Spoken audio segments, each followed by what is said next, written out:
आज हूँ सन्थ कवि भीम भईंकर श्राद्ध दिवस। ये अवसर में तांको प्रति गभीर श्रद्धांजलि ज्ञापन करुछि। सन्थ कवि भीम ही केवल जड़े महान कवि बा सन्थ नथिले, से तिले मानवता, करुणा एवं सामाजिक न्यायर शक्तिशाली स्वर।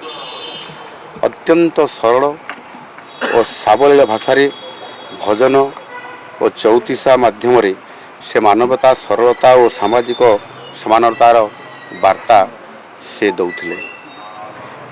से दिव्यांग थिले सत, देखि पारु नथिले, किंतु तांको देखैबा रास्ता, तांको मुख निसृत बाणी आज कोटि कोटि लोकंकु आज मार्गदर्शन प्रदान करुअछि।